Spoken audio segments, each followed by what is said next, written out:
Les principaux changements peuvent être appréciés à 3 niveaux. Au niveau des droits fondamentaux, il faut reconnaître que la nouvelle constitution consacre une chose qui ne l'a jamais été depuis que le Gabon est république. C'est la démocratie participative, qui permettra aujourd'hui aux leaders religieux, aux acteurs de la société civile, du moins à tous citoyens, d'avoir le même pouvoir de décision, le même pouvoir de discussion sur l'avenir du pays que les politiques qui ont toujours eu jusqu'en 2023. Et c'est pour cela qu'en matière de changements fondamentaux, cette constitution consacre pour la première fois la société civile, les traditionnels, les acteurs civiques de façon globale, les religieux comme étant des acteurs clés de notre démocratie.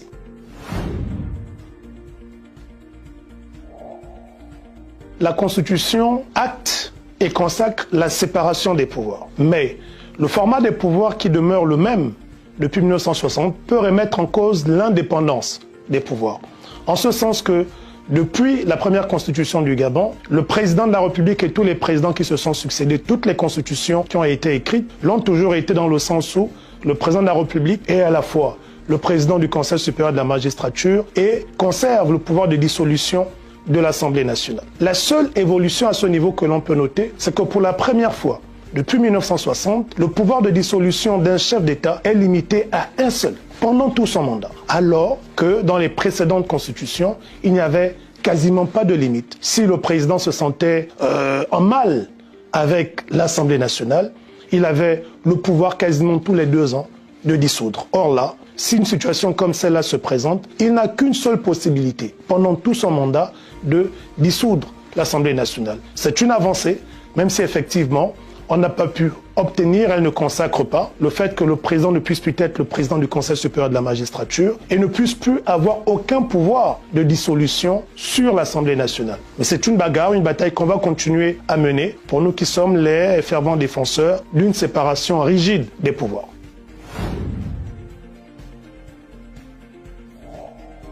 Cela n'est pas proposé comme étant une éventualité, mais comme étant une condition à respecter. La possibilité pour les citoyens de mener des mouvements, tant que cela est garanti par la loi. L'autre chose que l'on doit apprécier également, c'est le fait qu'à travers la démocratie participative, illustration simple, lorsqu'on organisait des élections avant, on avait sur le procès verbal que les mentions représentants de l'opposition et représentants de la majorité. Or, à travers la démocratie participative, on peut, en tant qu'acteur civique, revendiquer l'inscription de représentants peut-être religieux, représentants traditionnels, représentants de la société civile. Mieux encore, il était quasiment exclu et interdit aux acteurs de la société civile de revendiquer le droit en matière de surveillance des élections. Or là, le fait qu'on ait consacré la société civile, les acteurs religieux, les traditionalistes dans cette constitution, fait que dorénavant, ces acteurs peuvent au même titre que les politiques s'organiser de façon officielle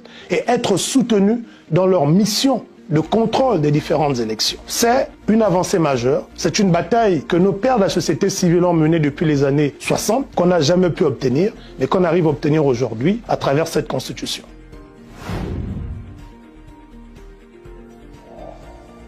C'est justement ce que l'on disait, la démocratie au Gabon depuis les années 60 a toujours été bâtie sous l'angle d'une démocratie multipartite et pluraliste. Comme pour dire en gros, sur les questions de gouvernance du pays, n'avaient droit de parole que les acteurs politiques. Or, le fait d'avoir ajouté l'expression participative fait que, légitimement, des acteurs civiques, des religieux, des traditionalistes peuvent eux également se retrouver comme étant des acteurs de notre démocratie. Et ça permettra d'éviter de donner le sentiment que le Parlement est la maison uniquement des politiciens. Cette perception était naturellement admise du moment où la démocratie elle était multipartite et pluraliste, comme pour dire c'était la propriété des politiques. À travers cette modification participative, cela sous-entend qu'on peut aussi avoir dorénavant au sein du Parlement un président de mutuelle d'université qui postule pour être député sans que ça ne soit mal perçu. Un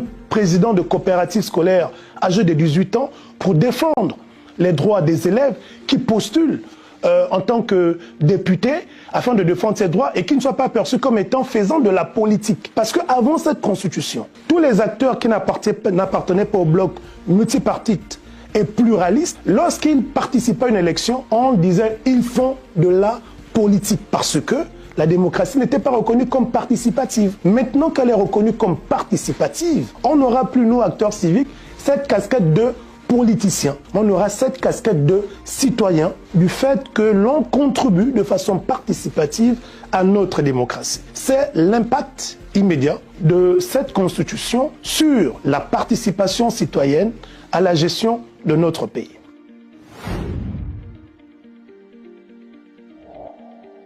La constitution n'est pas la constitution d'un individu. On ne vote pas pour ou contre une constitution parce qu'on aime X ou Y. Lorsqu'on parle de la constitution, il est question de réfléchir et se prononcer sur le devenir de notre pays. On ne se prononce pas sur la base d'un article qu'on n'aime pas ou d'un article que l'on aime. Ce qui est sûr et certain, dans aucune constitution du monde, on peut se retrouver avec tous les articles en notre faveur. Parce que simplement, nous sommes dans une société où les avis sont divergents et ça, il faut également l'apprécier. La question qu'il faut se poser, c'est premièrement, est-ce que j'ai pris connaissance de la Constitution? Deuxièmement, est-ce que mes droits, premièrement, sont garantis dans cette Constitution? Est-ce que ce qui est gouvernance me permet effectivement d'être en sécurité? Et troisièmement, est-ce que la Constitution me permet d'espérer à des modifications pour son amélioration à l'avenir? Et la Constitution qui est soumise à notre appréciation permet des modifications, comme dans toutes les constitutions du monde, consacre des droits fondamentaux,